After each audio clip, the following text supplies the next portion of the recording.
Hey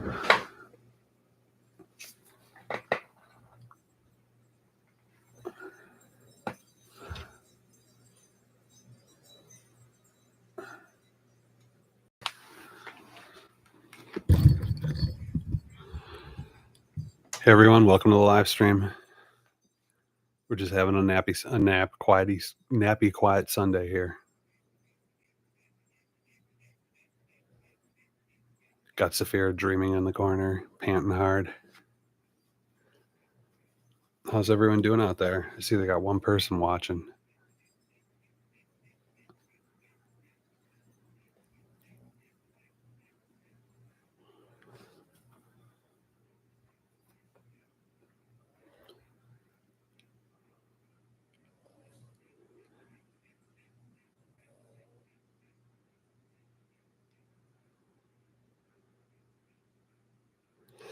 Yeah, it's not too hard to pull off the napping cam. How are you, Bassett? You have a good week?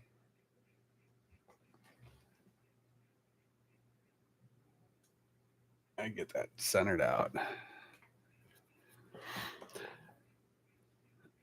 Did you have a good week, Bassett?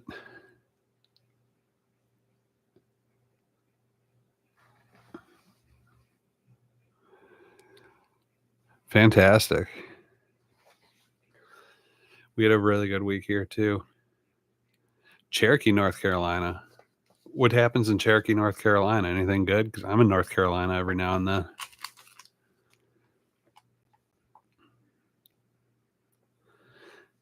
In fact, me and the wife are trying to figure out a place to go because she's got a new schedule where she has 4 days off. And we're trying to figure out places to go 4 days. So we can take like smaller trips.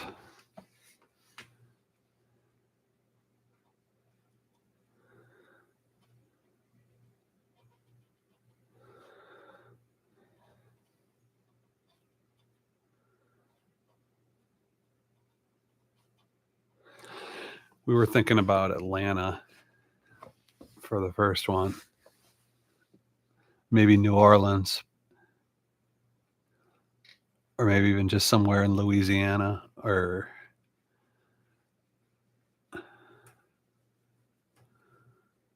hey Pinky. Cherokee Indian Reservation. They have a museum, stores, nice scenic areas, and a casino. Ooh, that's cool. Doing good, Pinky. How you doing? How's your week? Got the napping cam going. Granny Paula, welcome. Good to see you. Oh, the little preacher just had something woke him up. I'll tell you one thing. I've got a craving for pancakes.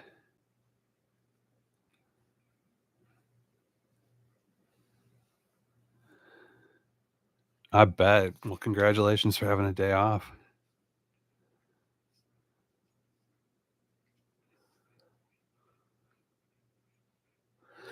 Yeah, I don't know what it is. Me and Mary went to a restaurant that made amazing pancakes last week, and we split a pancake, and I can't stop thinking about pancakes. We may have to go. We're probably going to go to IHOP for dinner. Do a breakfast for dinner type thing.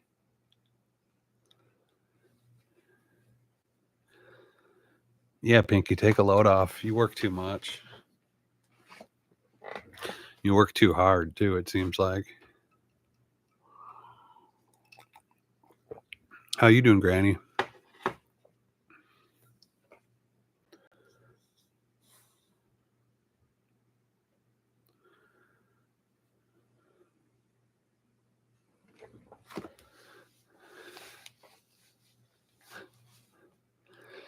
So I was talking to Bassett Trio before you guys came on. He just took a nice trip to Cherokee, North Carolina, and me and Mary are trying to figure out shorter trips to take from Middle Tennessee area, like 3-4 day trips. And they will. Anybody, and we were thinking like maybe Atlanta for the first one, but we're looking for ideas like places off the beaten path. Hey, Will, how you doing? Good to see you. Oh, bad. They were recreational. So, okay. So Cherokee, North Carolina, Cherokee Indian Reservation.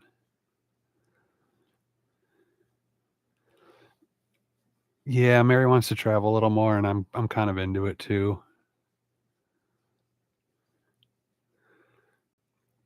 I just also this morning I was outside before the sun got too bad. I got soaked, but I harvested at least 60 pounds of tomatoes.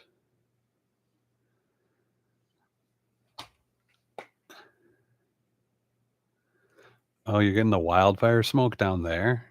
Wild. Yeah, it's I processed 40 pounds yesterday.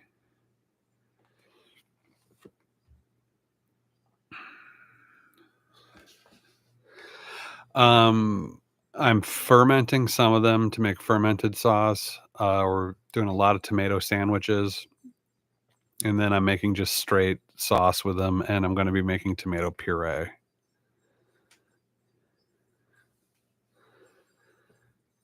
And then other than that, I mean, you can't do too much with them if you're gonna store them away. Yeah, I got at least 8 or 9 varieties of tomatoes out there right now. And then on top of that, I have tomato plants coming up out of nowhere, just from, like, the leftover tomatoes that fell last year. Well, Pinky, I wish you were up here because I'd give you a whole basket of tomatoes.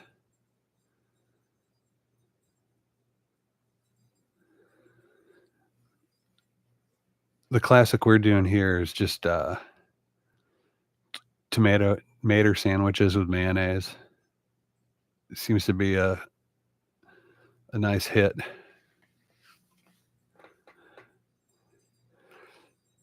Tomatoes are super easy to grow. You just gotta keep them off the ground, the plants, and then, like, trim the bottom leaves because they get moldy very easily on the bottoms. But if you're gonna, like, start gardening, I recommend tomatoes are super easy and there's a great payoff.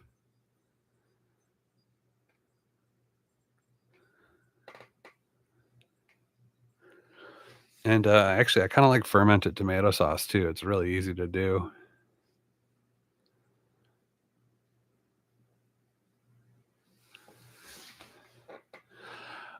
Honestly, the humidity's been here, but it's just been like 110 on top of it. So it's, basically, you just end up covered in sweat almost immediately, like, just soaking.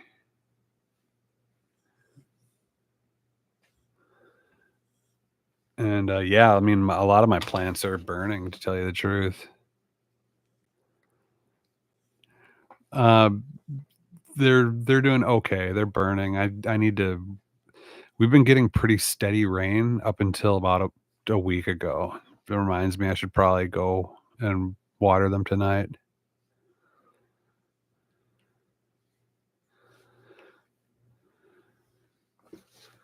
A huge rabbit, awesome. But yeah, anybody have any ideas for a good road trip out of the Middle Tennessee area? 3, 4 day road trip. A 4 to 6 hour drive.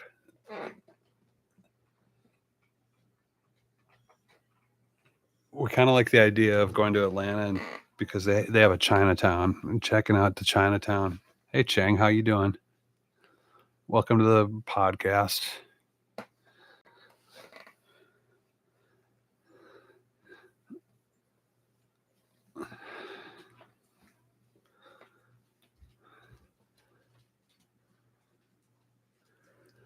There's Mama making a quick appearance.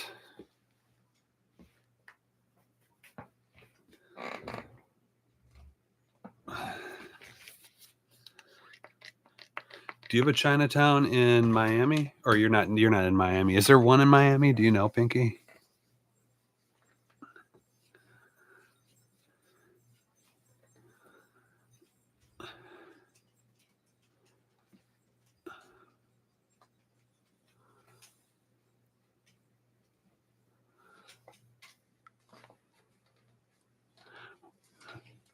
You read any good books lately?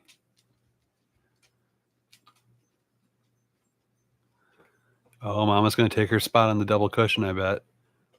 Oh, weird. She's just hanging out on the pillow, on the step. Hey, Dave C, how you doing? There you go. Mama loves that double pillow. The princess and the pea right there.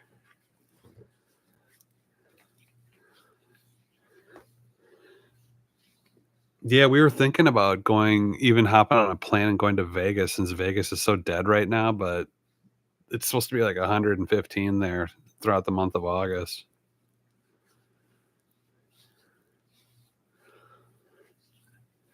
Everyone's just sleeping away, taking a chill Sundays.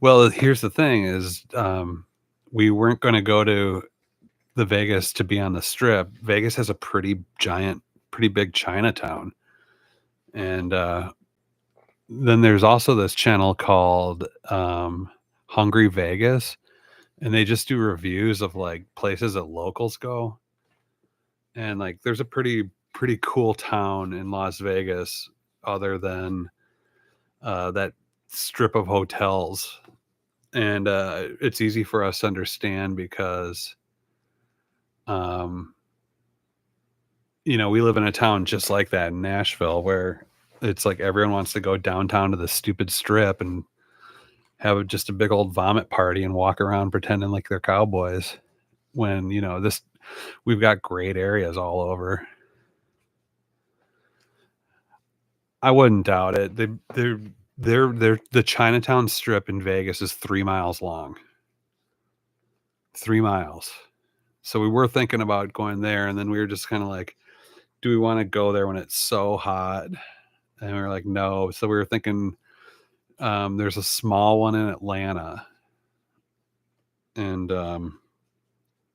so we're gonna go to we were thinking about the one in Atlanta, but I figured I'd ask you guys. It's true. The downtown strip is just a big old vomit party in Nashville. Like, if I ever have to take people there that come into town, I always take them there at, like, 2 in the afternoon, you get out of there by 5.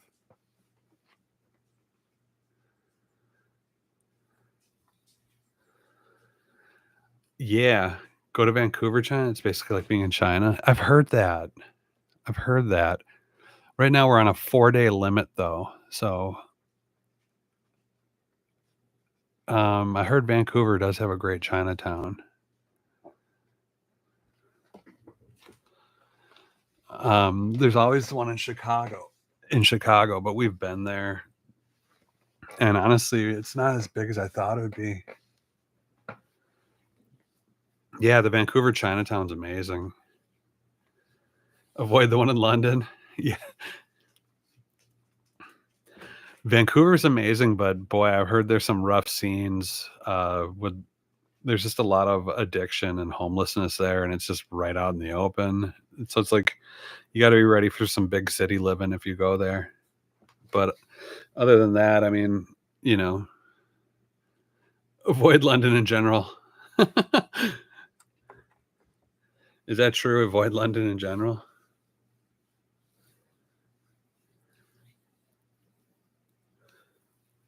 Vancouver is very, very expensive. Canada in general is not cheap. I mean, out in the rural areas it is, but,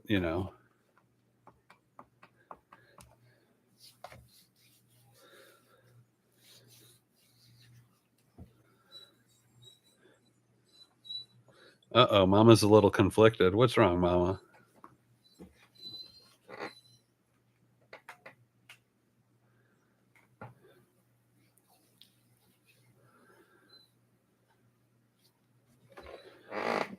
See, it's like I hear you, Pinky. We've kind of got that except for the lake. And that's why we kind of wanted to Mary hasn't been to too many places in America. I, however, have been all over America more than once, and it's just The only things, I'm really into when I go into a new town is like, do they have a museum of art, an art museum? Kind of craving a city, but also just kind of craving good ideas too. I wouldn't mind going to a small town if it was cool, if there was something going on. I mean, we were even looking for weird food festivals. Heike, hello. Great to see you. And yeah, I'm open to cool ideas. Like Bassett Trio earlier was talking about how he was just in the Cherokee Indian Reservation in North Carolina and he had a good time. Like that, stuff like that sounds cool.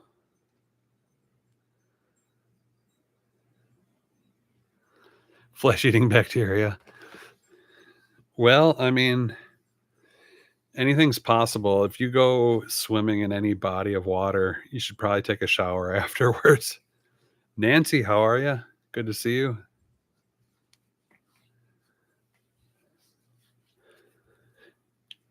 Pinky, are you near Miami or Tampa? Like, what big city in Florida are you nearby? Mama, calm down.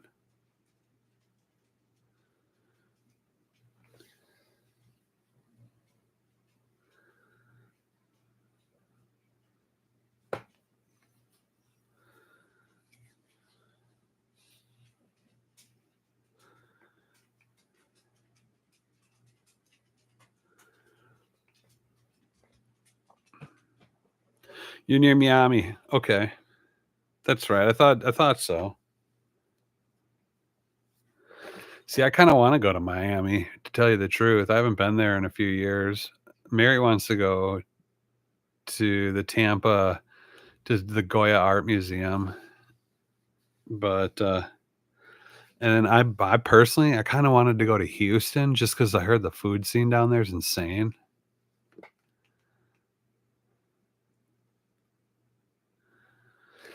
Yeah, I mean, I've got friends down in Florida, and um, Florida's also a food state too. I feel like every meal I've ever had down there has been just amazing. I mean, I even went to like a crappy Chinese buffet, and the food there was like light years beyond anything I've ever seen.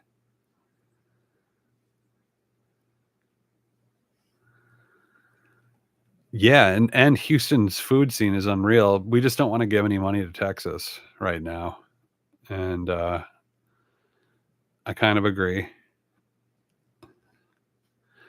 Yeah, they're off the hook. You've got such great agriculture around in Florida, and there's just too much good stuff going on with the access to the ocean and the Gulf.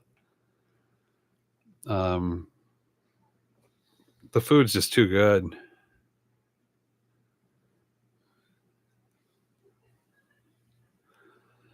Art Basel event. Huh. I'll have to look into what's into that.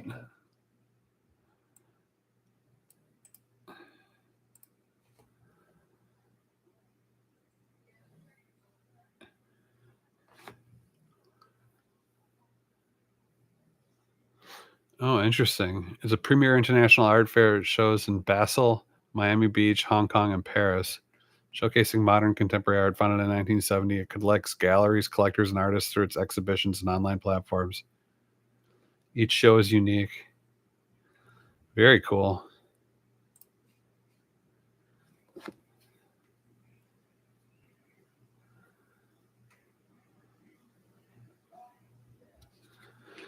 Sounds pretty cool.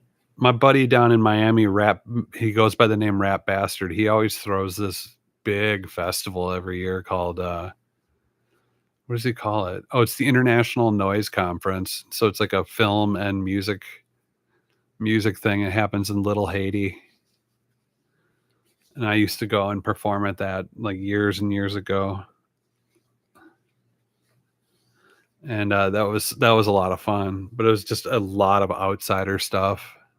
Like very, not sizzle chest. Hello. Hello Dags. Interesting. Rick Ross.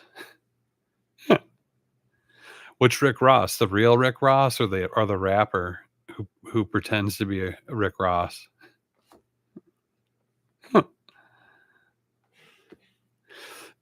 Granny saying the Pittsburgh is supposed to have an amazing food scene. I believe that. I watched this guy, JL Jupiter. That's his food vlog, JL Jupiter, and he is in that area. Oh, there's Shelby coming in. I might get all 5 in frame, guys. All 5 dogs might be in frame in a second. If she comes in for that little if she comes in to and lays down right there like she was before.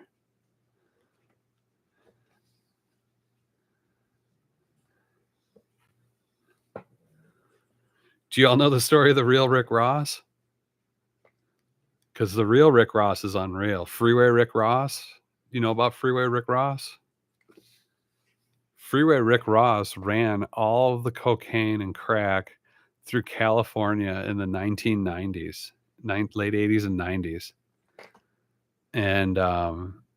And Rick Ross, the rapper, was a prison guard where the real Freeway Rick Ross was was being held, and he ended up stealing his name because basically Freeway Rick Ross was one of the biggest gangsters ever. He ran all the cocaine into California and pretty much into the United States. Like, I remember him saying, like, if you did cocaine in the 80s or 90s, there's a 60 or 70% chance it went through Rick Ross's operation, and he was making $1.5 million a week. And yeah, Freeway Rick Ross is kind of unreal, man.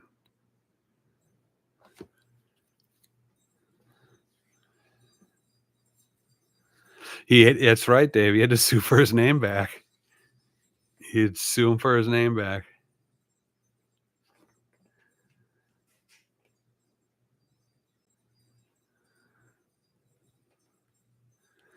There's some great interviews with Freeway Rick Ross. He's a really fascinating dude.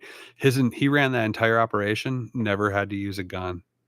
Never used a gun.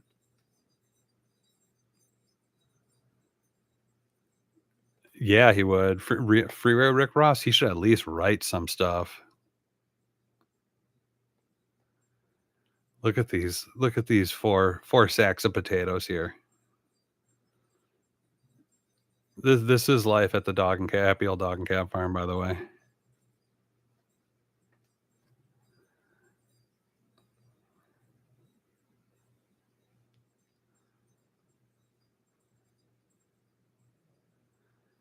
Peanut. Are those peanuts, Granny? Wow. An ex-coke lord who did 17 years for murder. Jeez.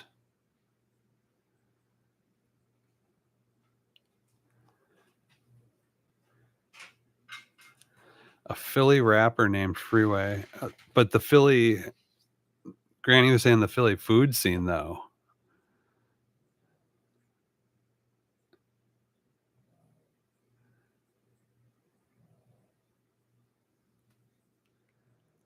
I mean, there's snoring going on here. I don't know if you're hearing it or not, but poor little preacher got a really bad cough earlier this week. He was sounding like someone who smoked a carton of cigarettes for 40 years. Don't come to Philly, Pittsburgh. Okay, I got you. Pittsburgh. It seems like there's a lot of halal food in Pittsburgh.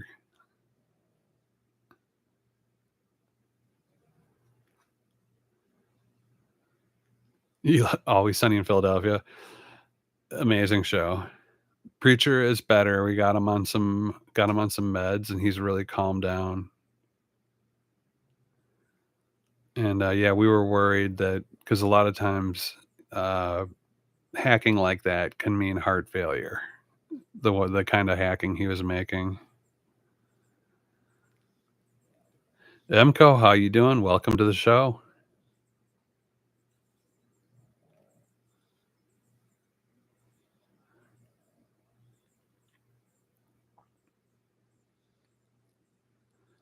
Yeah, you've said that right, Sizzle Chest. That's basically how that works. Yo root.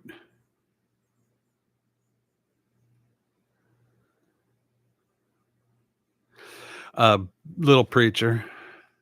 Let's see, right? Little preacher. He was hacking away like a 40-year-old, like a 50-year-old man who's been smoking for 40 years. Well, thank you for coming in and saying hi, Emco. I know it's your 12 hours off. Must be a late night for you. Miss Lexi's doing well. She doesn't like going out so much. I think it's because of the heat. Take care, Emco. Good to see you. But she's doing really well.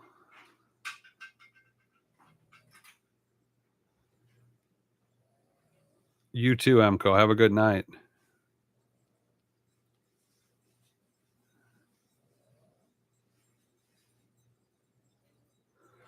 Don't do it, Pinky. You don't need it. It's a horrible, unfulfilling road.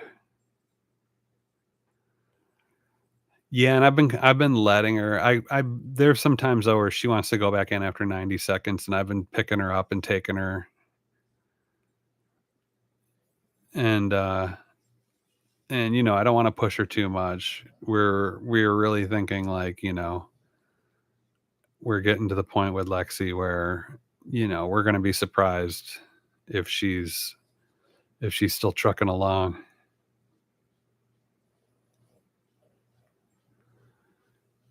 And you know what I'm saying. I mean, she's 18, but she's still in good spirits.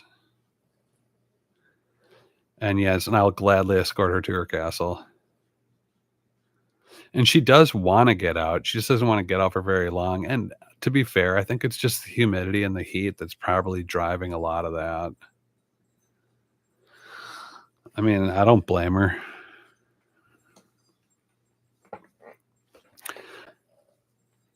So, the ideas I've gotten so far for places to do a cool trip to for 3 or 4 days is Cherokee, North Carolina, and Pittsburgh.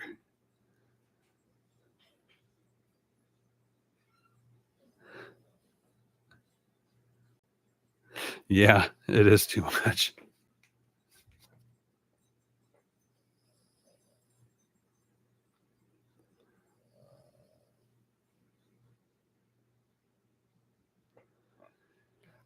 The funny thing I found about people in Miami is, like, the big status symbol in Miami is having a house with a pool, but then,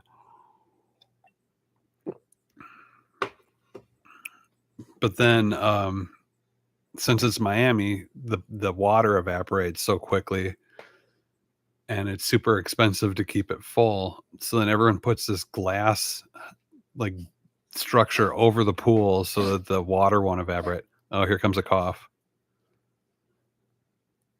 See, that's pretty good. Preacher would have been hacking away 2 days ago. I mean, I had a friend, and it was a while ago, but my friend, like, did a startup, and he moved to Pittsburgh because to do his startup because it was just such a hotbed of talent, and he did tell me that the food there was great.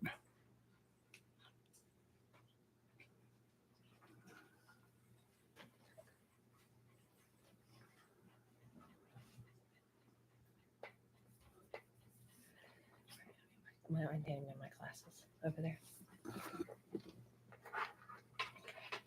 Thanks, baby. Yeah. I'll see you later. Have a good one.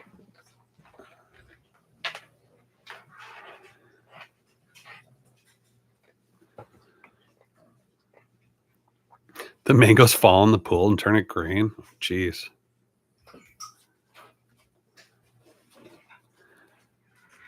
Oh,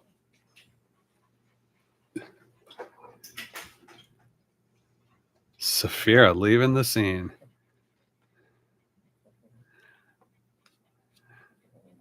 God, that would be a sweet problem to have. Just have a bunch of mangoes.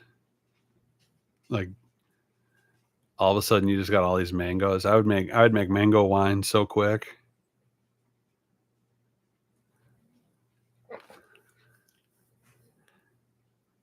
I've also been picking blackberries like you wouldn't believe, but they're all starting to burn out too.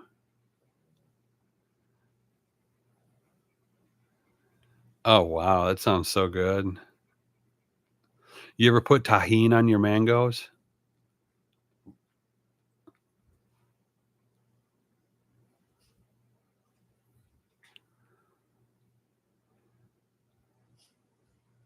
Yeah, Pinky, that does sound good. You ever put a little bit of that tahine on there? You know that red powder?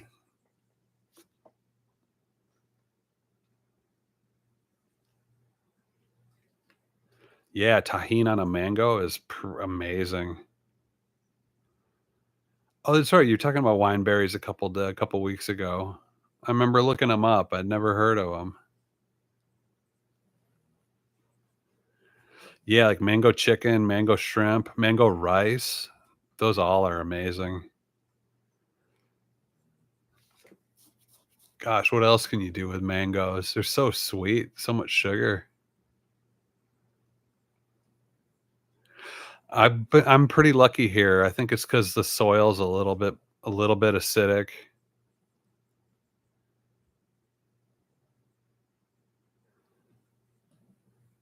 Mango pancake, yeah, that sounds really good. Oh, mango sticky rice.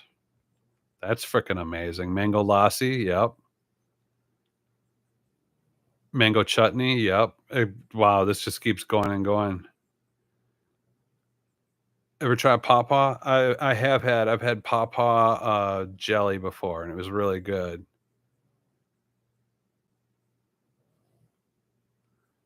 The best mango comes from Pakistan? I bet. Chutneys go with everything.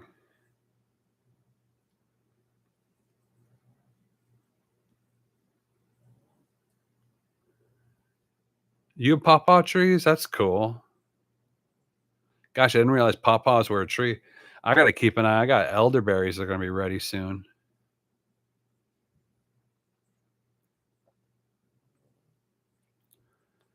Babas. What are you guys talking about? Pinky, a weird green fruit that tastes like babas?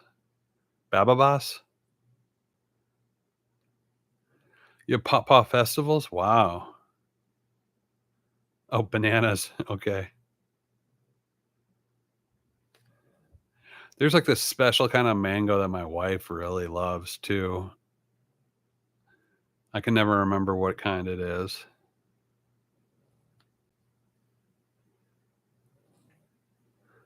Bababas is a great word, by the way. Bababas. Mango is a top tier fruit,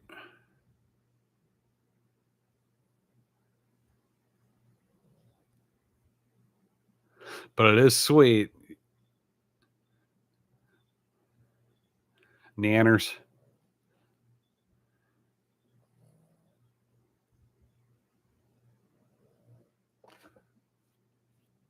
Ground cherries are a nice taste, like passion fruit, but related to tomatoes. Interesting. I've never heard of a ground cherry. And passion fruit is my wife's favorite fruit. So I should. A ground cherry. Why do they say you can't eat ground cherries?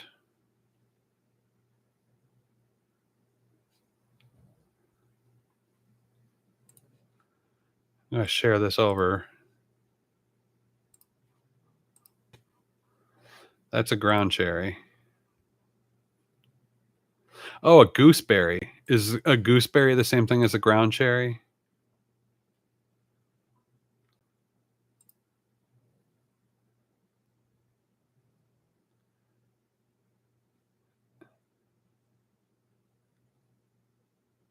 According to Edible Omaha, some Native American tribes use ground cherries to make a savory relish. A recipe from the Zuni tribe combines them with onions, chili paste, and coriander. Well, I mean, that just sounds like a chutney to me. It looks like they're related to tomatillos too.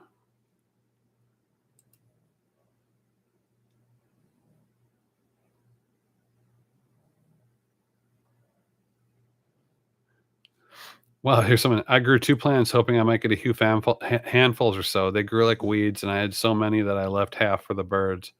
They grew much closer to the ground, outward like a wide bonsai tree, as opposed to upward like a tomato plant. I planted them in one half of a 3x6x1 raised bed next to the strawberries, and they kept overtaking the strawberry side. Wow, it sounds like they're very hardy. I'm gonna look into that.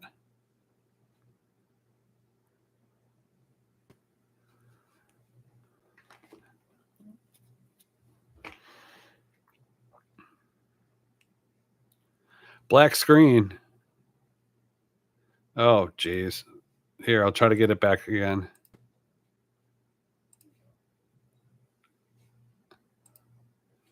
That's a ground cherry, everyone, if you didn't see it.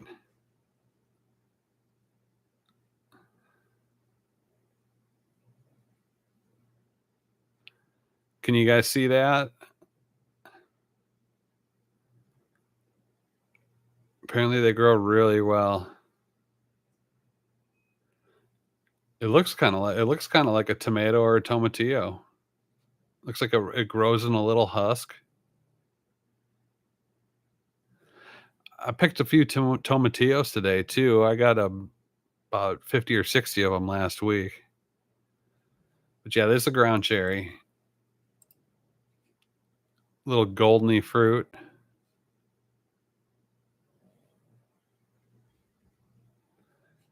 And it sounds they grow like a weed. Yeah, I made a bunch of salsa verde and just froze it. I didn't know what to do with it. It was like a gallon. And probably just end up making some enchiladas with it. My favorite thing with with tomatillo is to make like a tomatillo mole and then do just cheese enchiladas, chicken and cheese enchiladas. And I do it family style. There's this Mexican lady that my friend married named Carmela showed me how they make family style enchiladas, and it's kind of mind bending. It's totally you don't expect it's different from what we eat, but it's super easy to make. Good mole is hard to find. Luckily, gosh, we have so many mercados that getting mole paste isn't that hard. And right now, the mole negro is very easy to find. It's so good, man. Mole negro. Post a recipe for tomatillos for green tomatillo. I could tell you my recipe. It's for the mole. I mean, you basically take tomatillos, probably like 10 or 12 of them, put them on a cookie sheet with serrano peppers and a bunch of cloves of garlic, and then roast it all till it's soft. Um, blend all that together. Once that's soft and roasted, put some salt in there, cilantro, lime, and then the other thing that if you really want to get intense with it, you would put some achiote in there as well, and also ground pumpkin seed,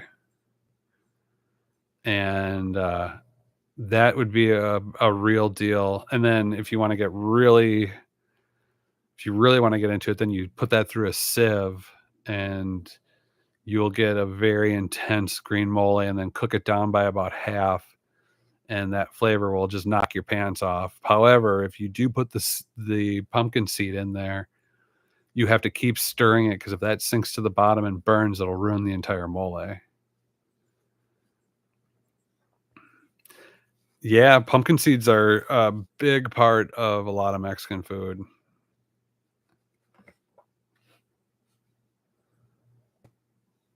They go into a lot of stews. Like a sick monkey though. That's a beautiful comparison. I love that.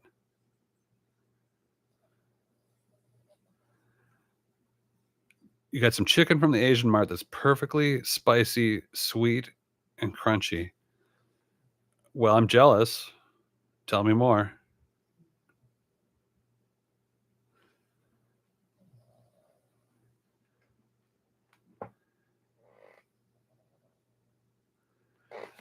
You will always find pumpkin seeds at Mexican mercados. Always.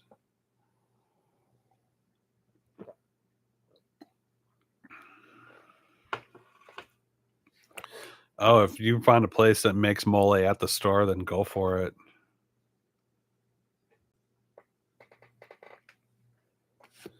Huh, an anti-parasitic. I didn't know that. Even Walmart has them. Mariah's mom, hello. Everyone, it's Mariah's mom.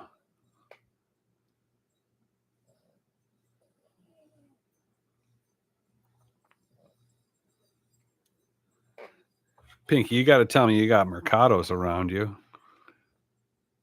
Dave C, it was great seeing you. You have a good day too.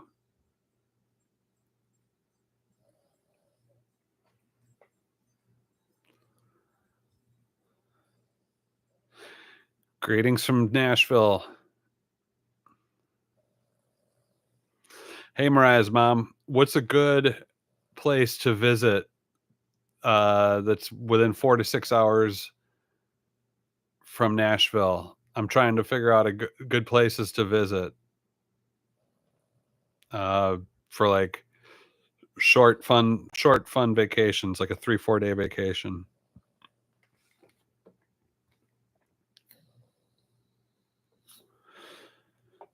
So far, I've been told Cherokee, North Carolina, Pittsburgh, Vancouver, and also not to go to London. Oh, that wood. So that's 100-year-old barn wood on the walls. That's from the old barn that they tore down. They tore down a big portion of, and then back in the 1980s, they put that up there. They were about 30 years ahead of the style. Arkansas, Southeast Coast. Oh, good. I'm so happy he isn't coughing. A concept wood ice cream. Oof.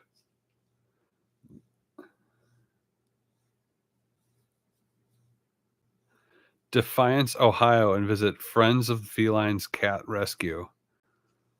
Defiance, Ohio. Okay. You know, I mean, there's some weird stuff to see up in Ohio. The biggest wood plank lumber yard in the country. Oh my.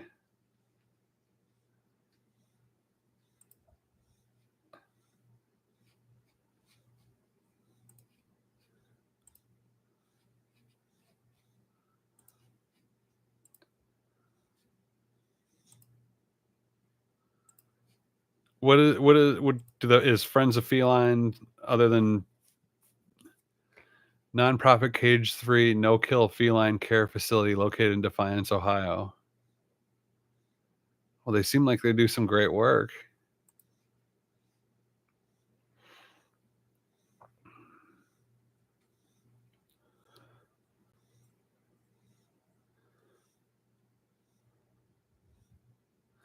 Defiance, Ohio. Yeah, I wonder.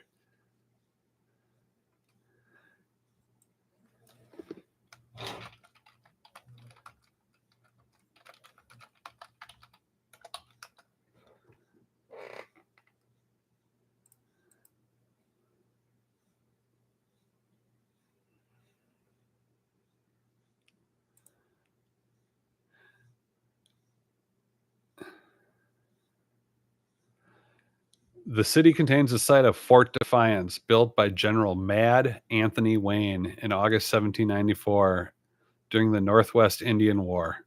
Wayne surveyed the land, declared to General Charles Scott, "I defy the English, Indians, and all the devils of hell to take it."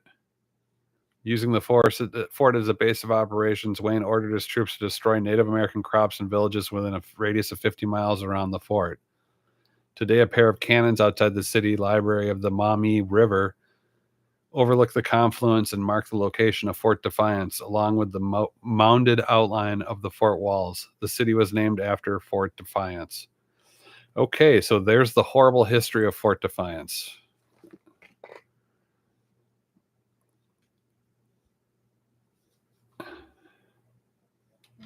Yeah, right. Yeah, I'm not a big fan either, Pinky. Oh, amazing. Just like something told me there had to be something just weird about it.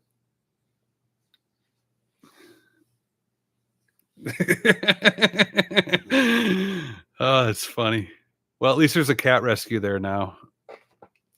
It looks like it's actually kind of uh west of Cleveland, which doesn't mean much, but it is.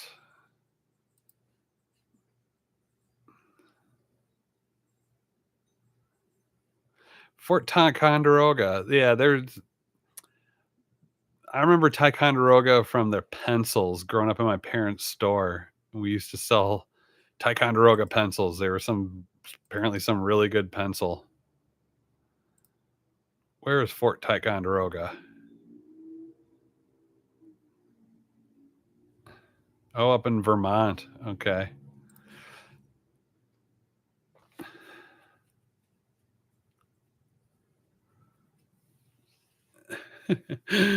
uh, Kitty Castle sounds super neat. Kitty Castle apartment. Okay.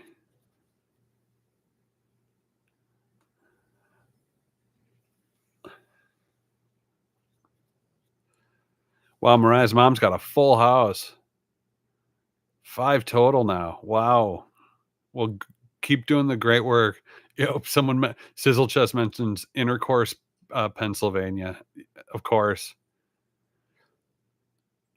There's also, isn't there Hell, Nevada or Hell, Norway?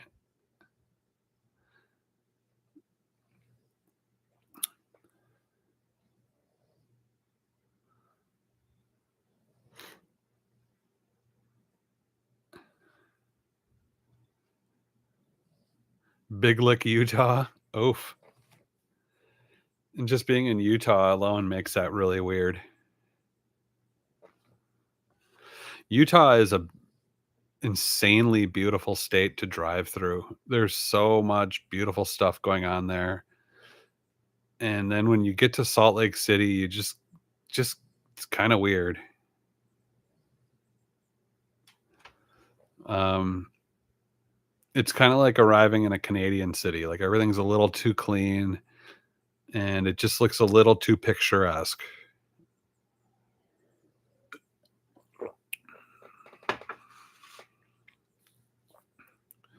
You're hella nerdy, Sizzle Chest? Well, nothing wrong with that.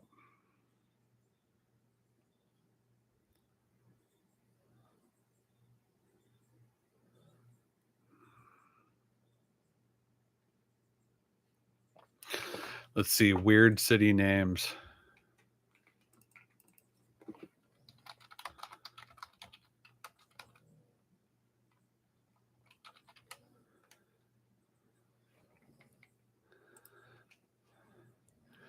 Oh, wow.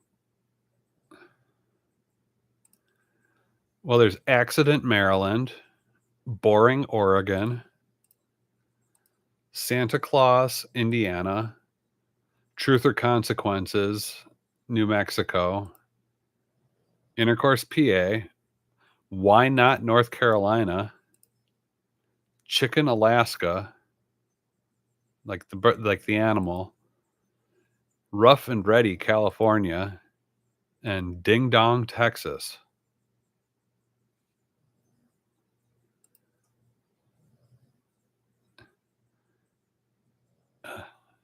Dummer, North New Hampshire, Ho Ho Cuss, New Jersey,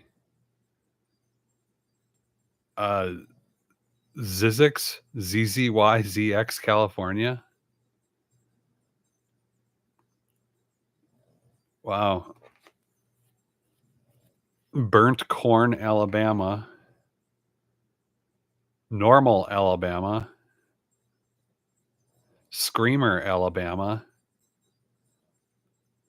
Don't even ask me what's going on in Alabama. Lick Skillet, Alabama.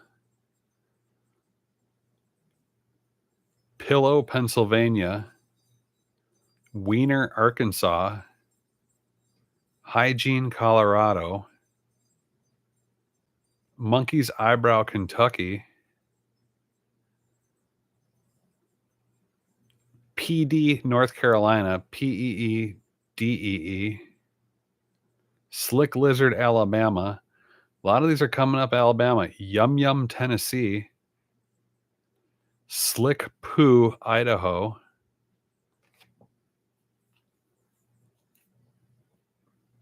Scratch Ankle, Alabama.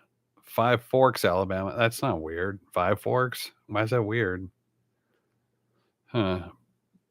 Zap, North Carolina. Zip City, Alabama. Smut Eye, Alabama. So I guess we can learn from this that there's just a lot of weird names. Most of the weird names are in Alabama.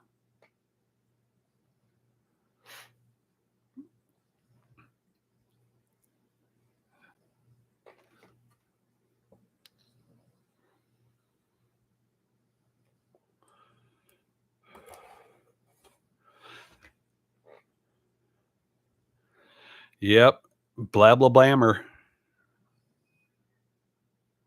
Butt Farm in England. Well, England does have their own list of wild names. I've seen that more than once.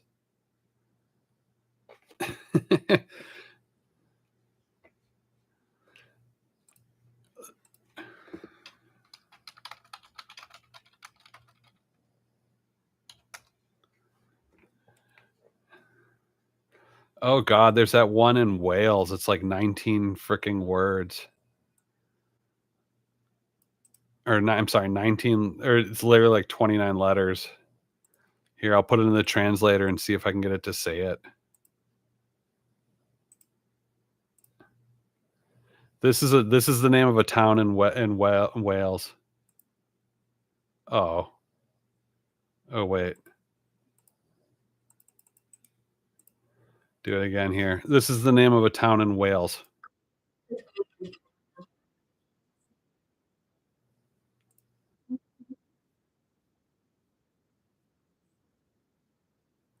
Go go go.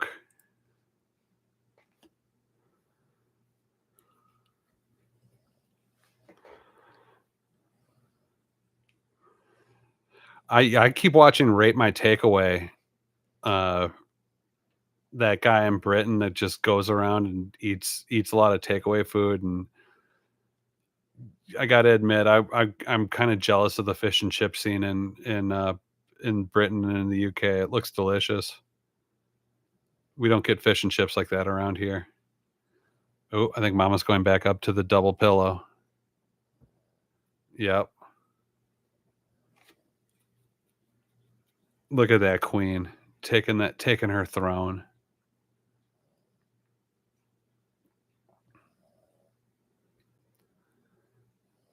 Chang, do you put beef gravy on your fish and chips like the dude from like Danny from Rate My Takeaway? Because he'll get curry, mushy peas, and beef gravy, and then he'll put all that on his fish.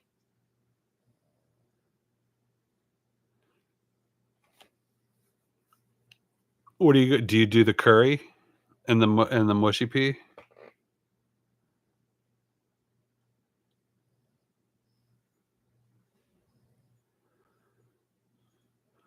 Yeah, I bet.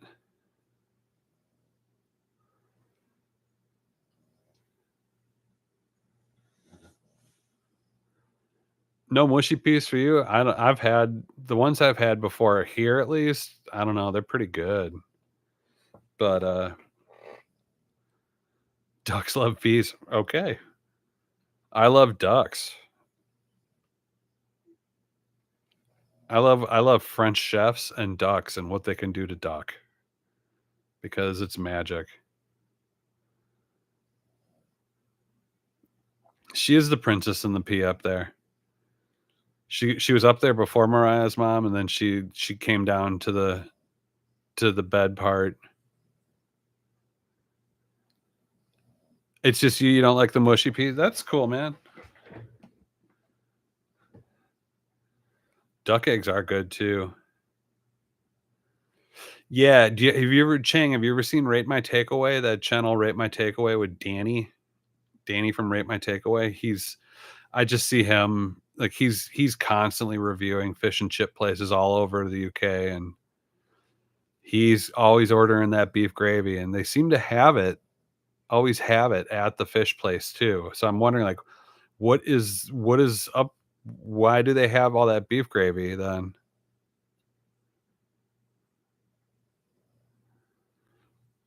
Oh, you like the quail's eggs, Pinky? Yeah, him and his table.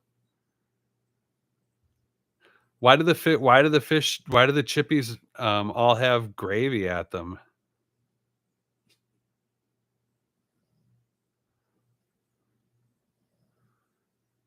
I mean, they don't serve anything with beef in it. It's all fish and, like, oh, and they do those sausage baps and that, but it's like, I don't understand, like, why there's beef gravy there.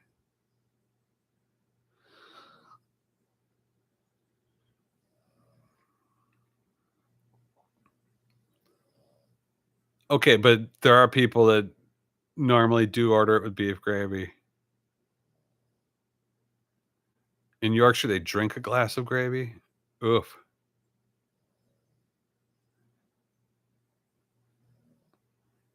I mean, if the gravy's good, I might take a sip.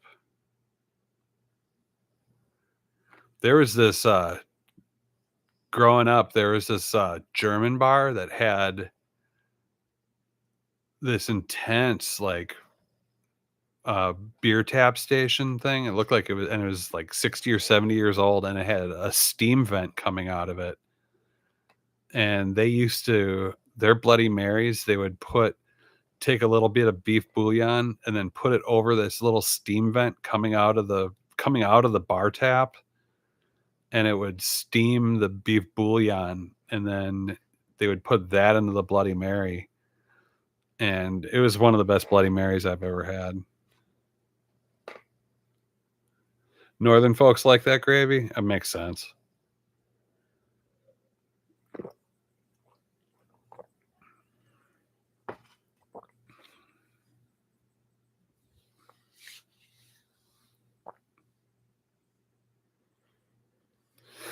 Yeah, but I mean, it's just that's the one thing I don't understand about the Brits with the fish is they get this beautiful piece of fish fried, then it immediately gets wrapped up in paper, so it starts steaming immediately. And then a lot of times they'll have the people at the place put vinegar and salt on it. Automatically, I'm just you're losing crispness. And then when I watch Danny from Rate My Takeaway, he'll just put more and more liquid on it, and you're just losing that crunch. And I don't know, enough. I just don't know what to think about that. Like, you're ordering crispy fish. I'm a fan of keeping things crisp. Yeah, I mean, I don't want mush.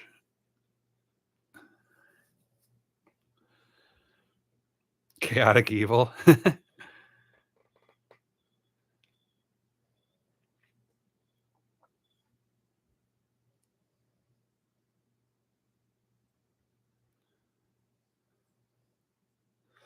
Yeah, I just feel like, I mean, maybe they're just trying to cool it down because it's so hot. I don't know. I mean, I love vinegar on chips, but I don't know if I want it on my fish. Calamari, oh, don't even get me started, my man. Such good food. Fried calamari, gosh, or even just grilled calamari. We were in Chicago, and there was this restaurant, and all it said was Chicago's oldest Italian restaurant.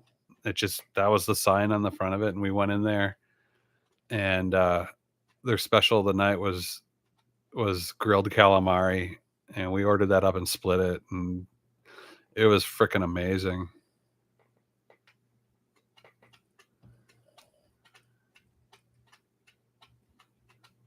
Soggy fish for me only, thank you, says Pinky. Okay. Some people just dig it. Yeah, you're right. It's hilarious.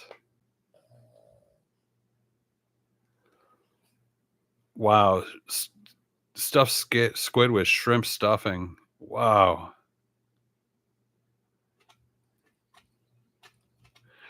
What is calamari shrimp or squid?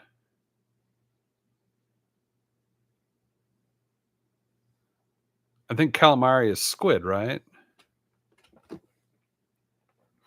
Stuffing squid with shrimp, that sounds almost like Spanish cooking.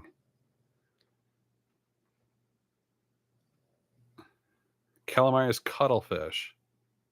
Really?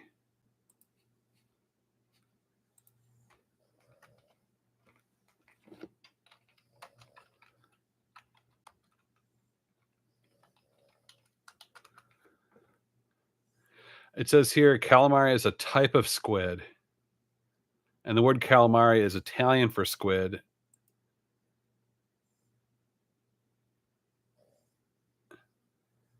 Are squid and calamari the same? There's no difference between squid and calamari. They are the same thing.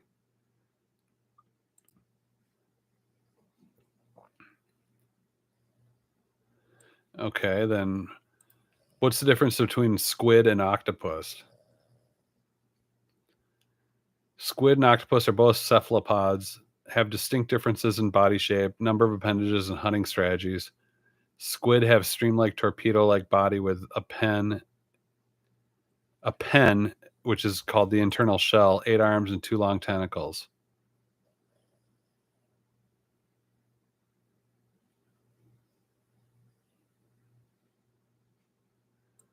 Can octopus be used for calamari? No, calamari cannot be made from octopus. Calamari is a culinary term for squid.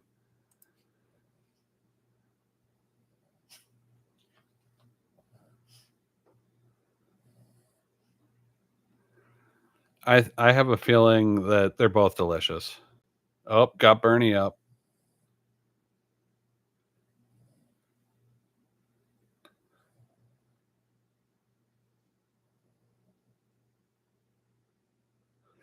Yeah, we love researching here. I got some pretty crazy tomatoes here.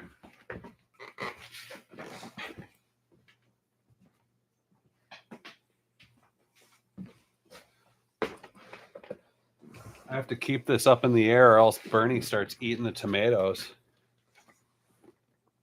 But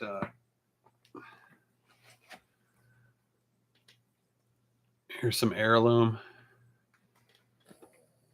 Gosh, they're already bursting. They're so juicy.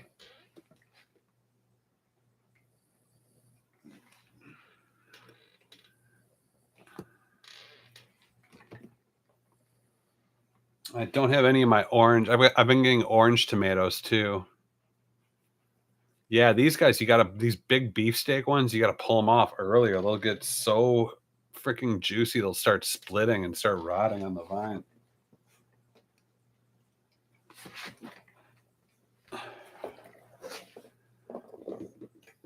But yeah, there's about 60 pounds of tomatoes right there.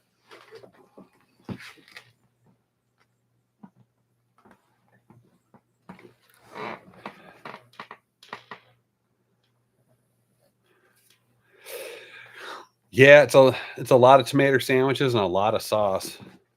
Oh, caprese salad. I forgot all about that. Oof.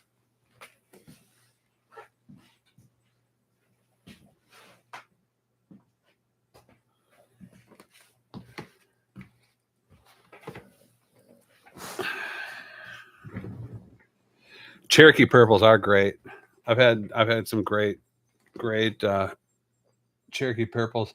One of the ones I was hoping to get going this year, but didn't work out for me was the white tomato. But I don't think I was able to. I think those plants died on me. Yeah, I'm leaving them on the floor. Bernie will eat them. He was trying to eat through those little holes earlier, and there was one he was snacking away at it.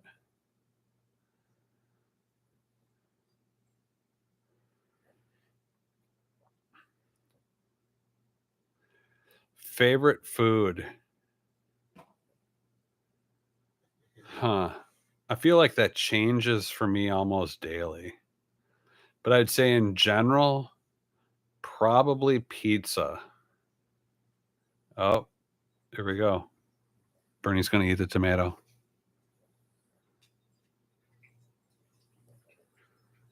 See that? This dog will eat anything.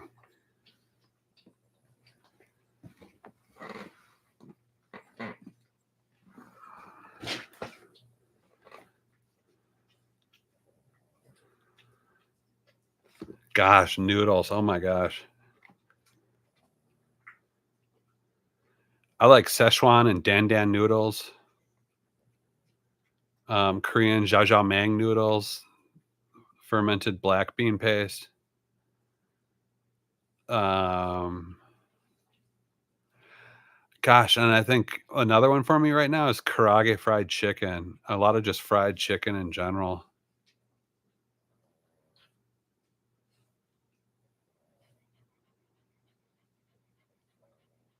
Um, but yeah, I think when it comes really down to it, like what do I end up craving? It's like I feel like I crave pizza, at least lately. Can you believe this dog eats tomatoes?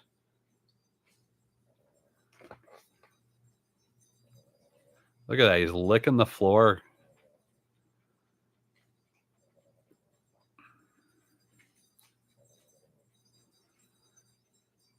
New Haven pizza.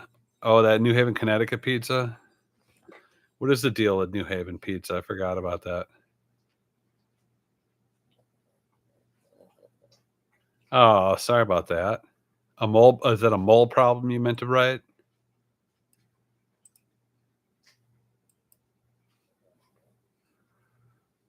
New Haven style pizza is a style of thin crust coal-fired Neapolitan pizza common in and around New Haven, locally known as a pizza. It originated in 1925 as the Frank Pepe Pizzeria Napolitana and is now served in most other pizza restaurants in the area, most notably Sally's A Pizza and Modern A Pizza. A Pizza.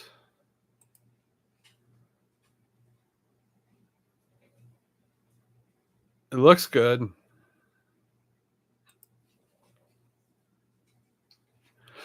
Florida's got a crazy pizza scene, I bet. I remember being down there and kind of impressed with the Italian food and a lot of, like, good Jewish delis down there. It just seems like all those New York transplants just moved on down there. Yeah, Bernie's the same way, Mariah's mom. He will just go to town on anything he can get his hands on. Look at him. See, I crave carbs when it's cold. I eat less when it's hot.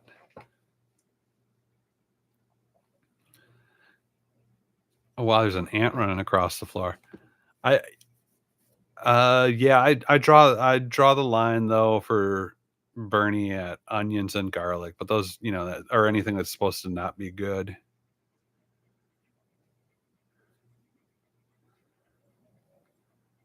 Vole, they're a type of rodent and look like mice. Vole. Oh, jeez. There's another rodent.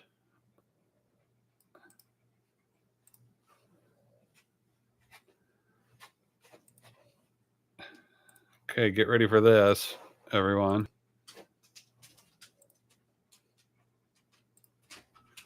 That's a vole. Can you guys see that, or is it a black screen?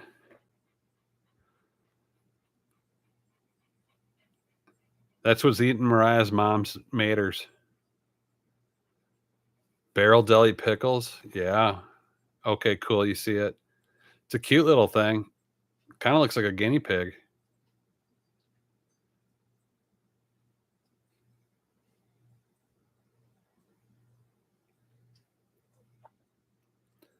Yeah, that'd be a hard thing to get rid of too.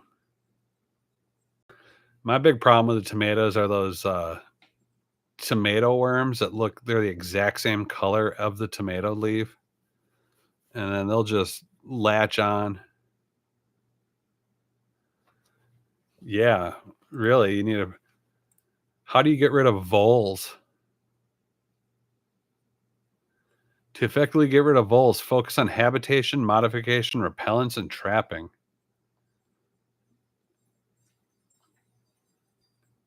Oh, they don't like capsaicin. They don't like pepper flakes.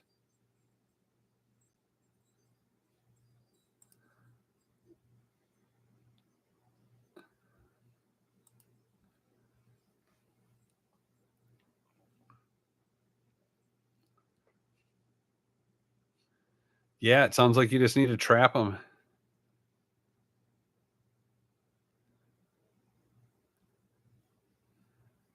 Fried pickles, that's pretty. Sonic right now has their big pickle feast going on, and they're putting fried pickles on their smash burger. And I haven't had it on the smash burger, but I've had their little fried pickles. They were good.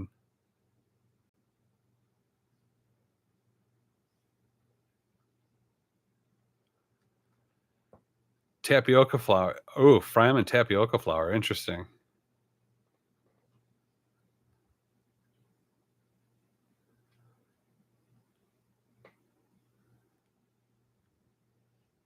You make fresh pickles? That's cool.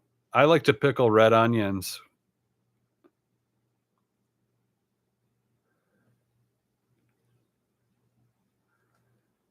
Dogs, cats, and hawks. Yeah, don't forget the old BB gun too. Oh, little preacher. He's such a cute little rat. Yeah, I use the pickle red onion and habanero. In fact, I got to make up a new batch of that today.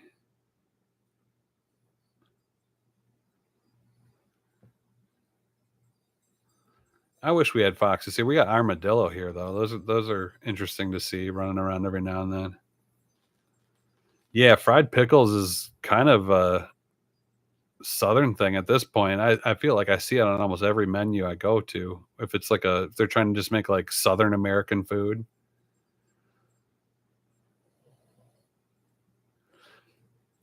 Yeah, they're kind of cute. They really do stay hidden. They're kind of like possums. They don't want to be messed with.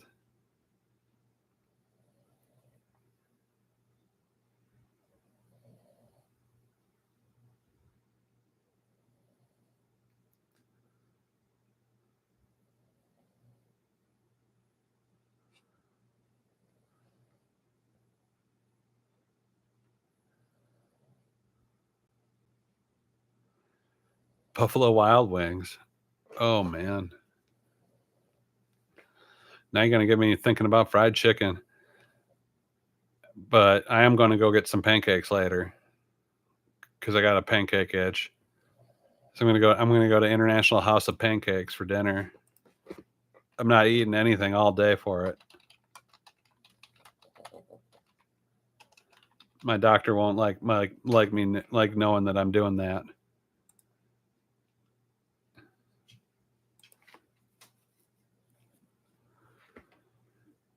Well, they have cookie butter pancakes.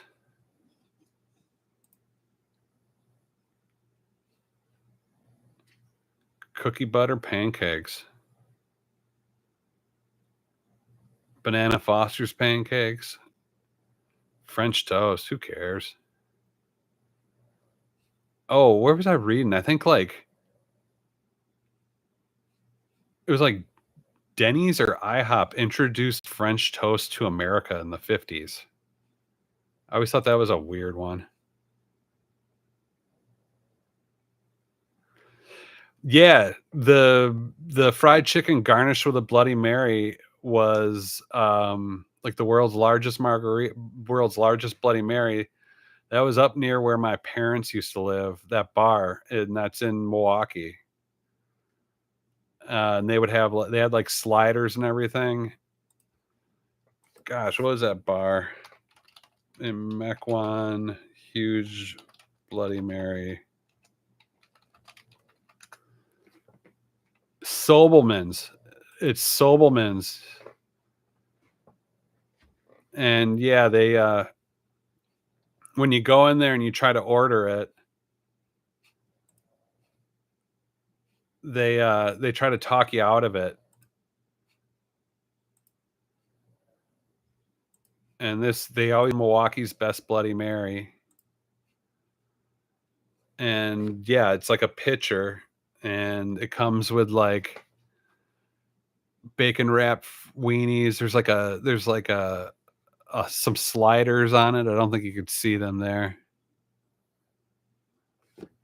And yeah, this that's a very Milwaukee thing right there. But they try to talk you out of it because it takes like 40 minutes to fry a whole chicken or something.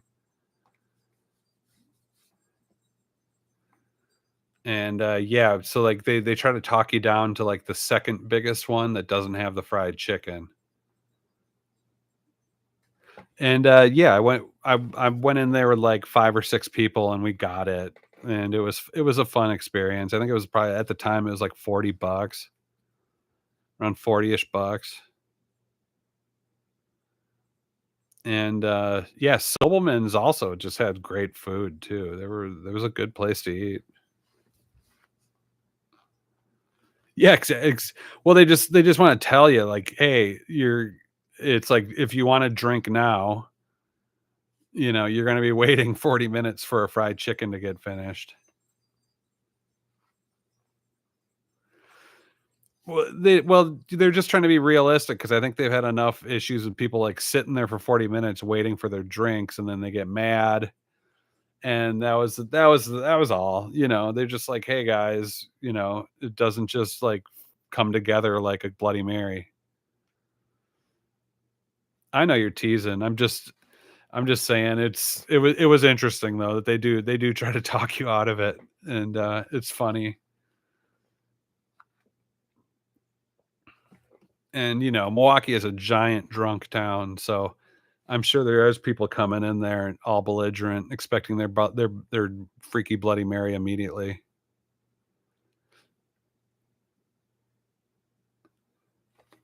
I'm not sure if those are bacon wrapped scallops or not.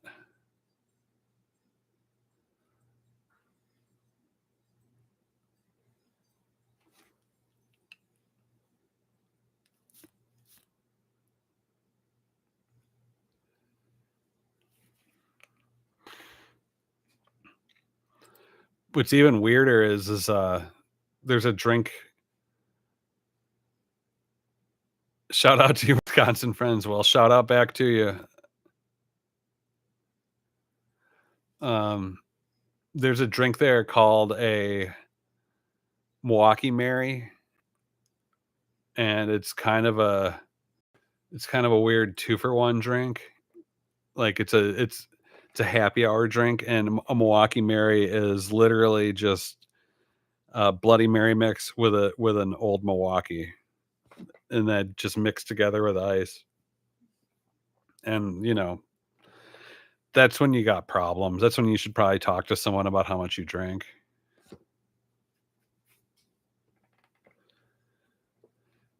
Guys talking about scallops on me? Delicious, delicious, sweet scallops.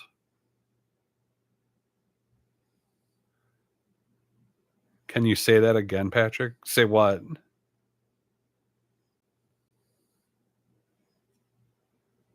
About the Milwaukee Mary?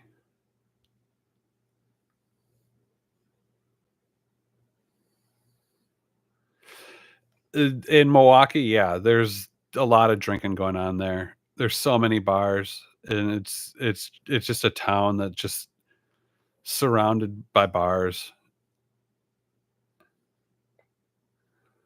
And yeah, there's more than binge drinking going on there. There's just generational alcoholism.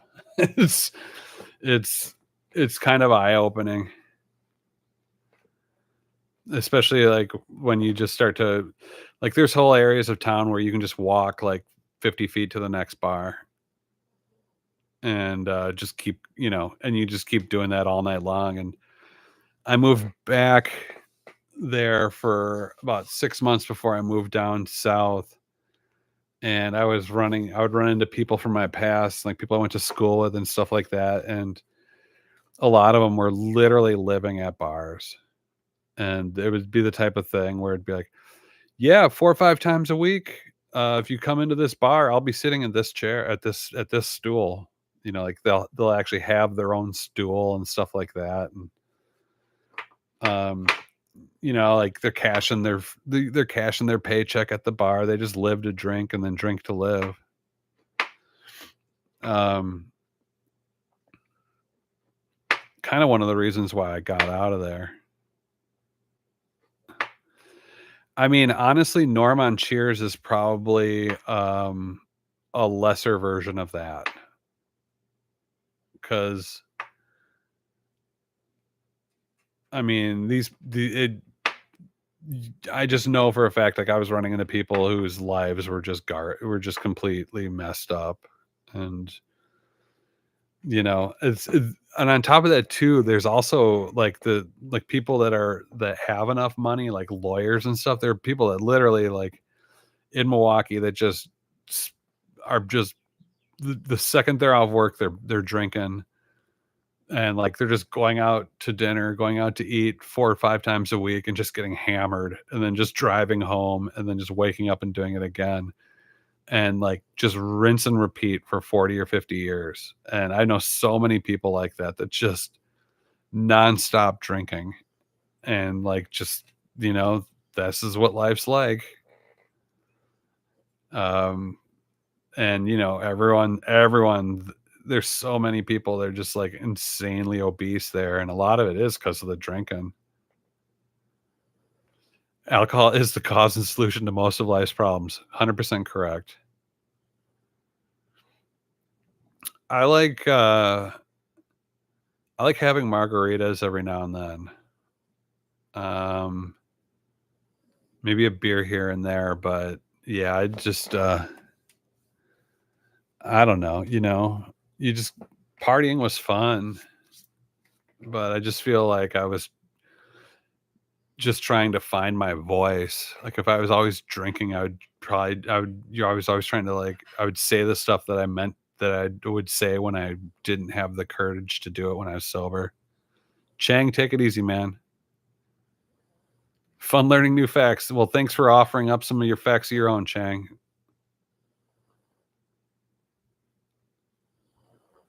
Oh, New England? Yeah. I believe that too. Honestly, anywhere cold, really.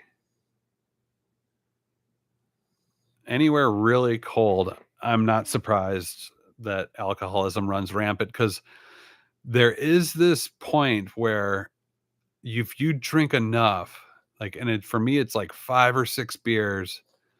And if you drink enough, you walk back outside into the freezing weather and it's not cold. And you're actually like kind of warm. You're not shivering anymore. And it's like you'd walk out into like 20, 30 below and just feel good about it. And I feel like some people are addicted to that. Like just fun facts with the farm. Yeah. Just heavy drinking. Personally, though, I was never really turned on too much by drinking. I mean, I think when I turned 21 and I could finally go to bars, I think I was into drinking for about a year and a half. But I realized like most of the bar culture is kind of lame. There is like the small family bar scene in Milwaukee though, where like on game days everyone will bring in some like a dish and they'll have like a potluck in the bar, and so like there's free food going on and people are drinking and watching the game, and that was I always found that those were really fun.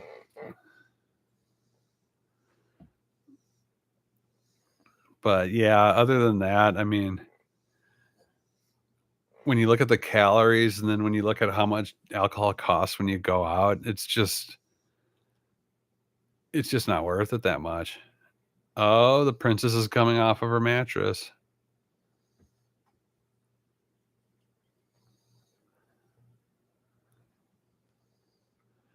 A lot of bars closing down in Ireland. I'm not surprised.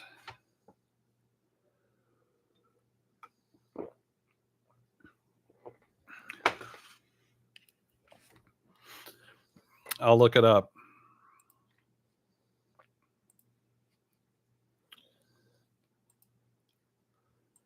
Are there a lot of bars closing down in the UK? Yes, there's a noticeable trend of pub and bar closures in the UK.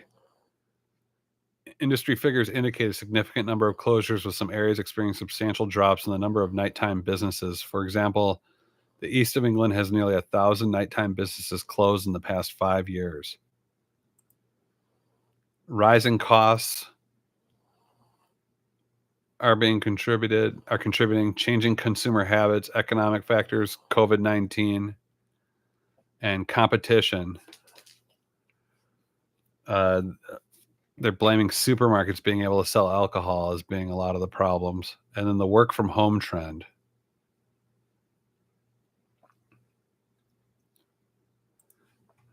And I've been hearing that too. A lot of the generations are just not drinking as much or going out, and it's probably because they just don't have money. I know that a lot of times when you go to those arcades, where if you just buy like a beer and play arcades, those things are always packed. Sparkle Productions coming in.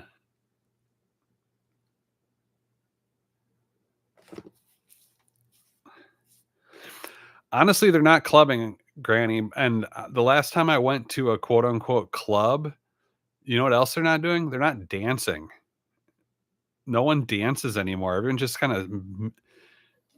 of just sways out on the dance floor and like takes selfies and like tries to like take video, like check this out, wild time. And it's literally just like a bunch of dorks just trying to social media the experience. And I was kind of blown away. Like nobody was working it. No one was showing their stuff. And yeah, it was really weird, man. There was just electronic music cranking too. And it's like, I don't know. Like, I know that someone was doing comparisons of like an EDM festival in Ibiza, like some famous EDM festival in like 2004 and 5, and there's just like people dancing, like crowds and crowds of people dancing. And then they did one from like 2024, and it was like just people standing around with cell phones. And kind of unreal. It's just when everyone's got a computer in their hand, no one wants to dance anymore. And I thought that was really weird. It's like I can only imagine what raves are like now. Yeah, I used to go down to Chicago to the raves, and it was a great scene. I was watching this former neo-Nazi white supremacist talk about um like how he just grew up hating, and he was miserable, and he had a really shitty childhood, and he was abused, and the only group that would take him in were a bunch of racist skinheads. And it's like it's just kind of a dumb kid falling in with the wrong crowd. And he talked about how what pulled him out of it, what got him out of this. And like at this point he's got like swastikas tattooed on his face and all this other crap. And what pulled him out of it. And he credits the Chicago rave scene in the 90s. And it sounds like someone slipped him some ecstasy, and he just went and danced his ass off for about 10 straight hours and stopped being a racist ass. And I feel like there's a lot of people these days that they're just missing out on like a good homegrown punk scene or a good homegrown just music scene of any kind, to just sort of like, you know, bring kids up from the bottom and, just teach them about what life's really about a little bit. Yeah, dancing cured him. And specifically the 90s Chicago rave scene cured him.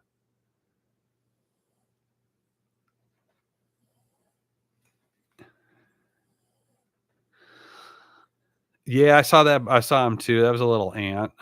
I'm good eye sparkle. I'm gonna get it.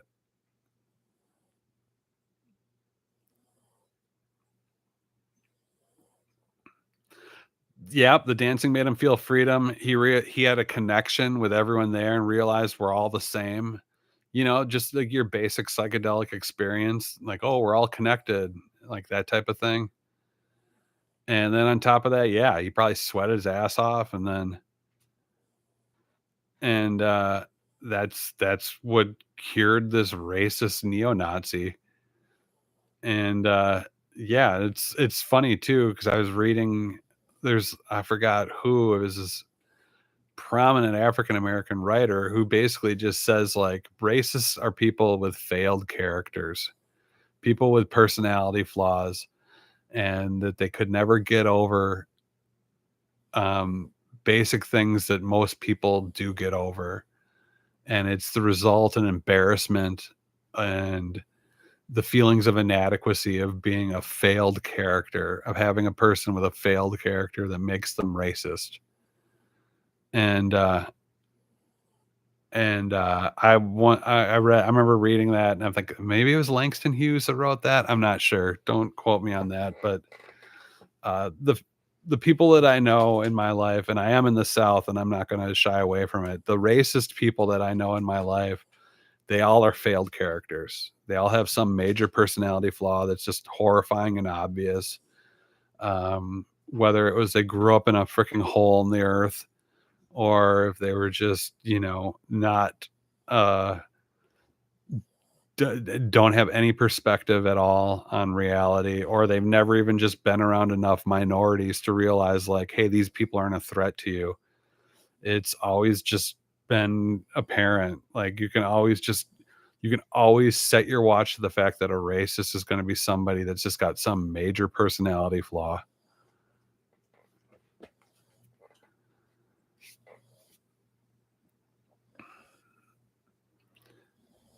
Yeah, is it yeah. The 90s Chicago rave scene cured racism, and which is great too because I grew up in the 80s. I grew up in that era, and going on in Milwaukee specifically at that time was a gang called BCS, the Brew City Skinheads, and BCS was 10,000 strong, 10, or it might even been like 50,000. I forgot, but they had thousands of members, thousands and thousands of members. And honestly, it's like I hear like I hear a lot of like right-wing pundits today, and they sound just like the skinheads I grew up with, talking about the homeland and saving values, and how we're doing a lot of blood libel talk, and how we're losing this and we're losing that, and everything's going to change and it's going to be gone forever, and just garbage like that. And it's just always sort of turned me off because I'll tell you what, I have to this day never met an interesting skinhead in my life. They're not interesting. They will never say anything interesting. They're just kind of just dunderheads, and they're just like a little too angry and a little too reactive. And yeah, this is just observations from life, guys. So sorry if I'm hitting the nail on the head a little too hard, but it is what it is. It's a result of a fear-based upbringing, if you ask me, or just people that react with fear as opposed to like intrigue. And yeah, I guess. I mean, I don't know. I luckily never had that problem.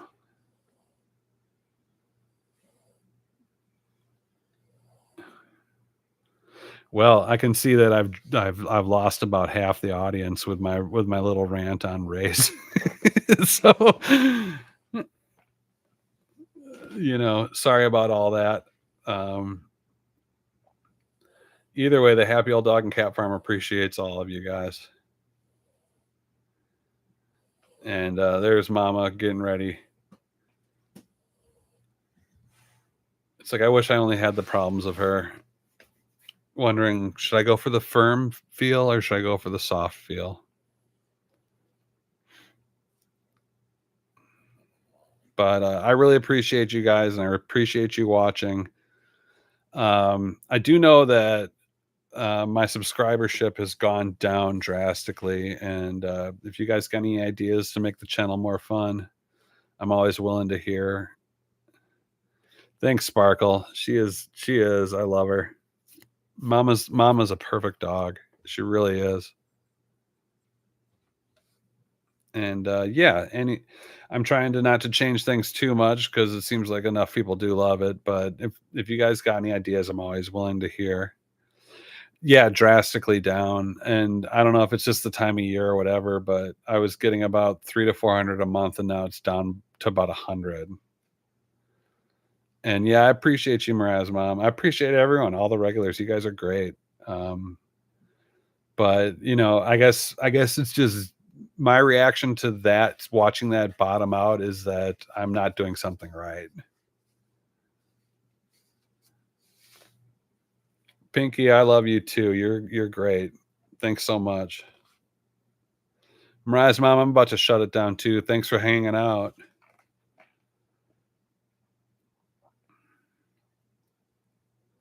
Yeah, I'm just gonna keep doing what I do. My channel's perfect. Well, thanks. Take care, Miraz mom.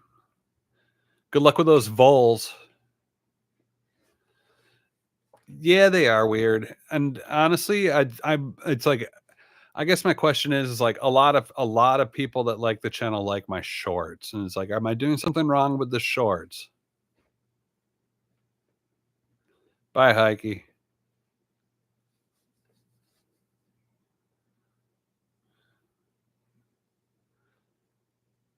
And I mean, I'm primarily focusing on just Lexi on the shorts because she just gives short doses of that heavy purring. And maybe there's something around that. I don't know.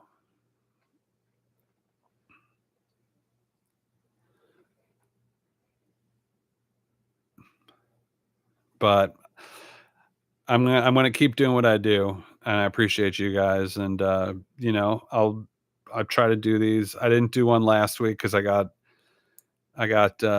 some pretty I got hit pretty hard with some vaccine shots, and I could barely move.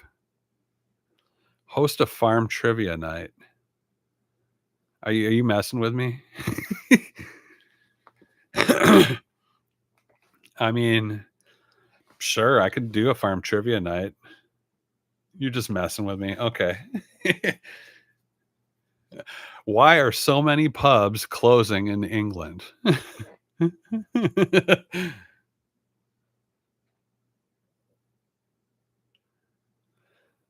I could show cooking. Yeah, my wife keeps telling me that I should be doing more with cooking, and I agree with her. Uh it's just lately I just cook out of necessity though. I'm just trying to get us fed.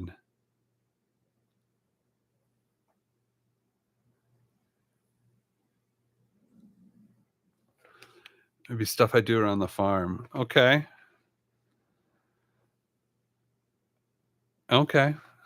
Um so just make it more of like a personal vlog and less about just walking dogs. I tried doing a vertical live stream, and boy, it barely streamed at like a 240 bit. And I remember you telling me that before. How I pickle stuff. All right. Um I'll try a vertical live stream again soon. But I appreciate you guys, and thanks a lot. And uh I'll try to do these still weekly. I have a fun time with them, and I have a fun time hanging out with y'all. Have a good week, and take care, and love from the farm. I appreciate you, Granny, and I appreciate you, Pinky, and Heike, and Sparkle Productions. You're awesome. Sizzle Chest, take care, and have a great week, everyone.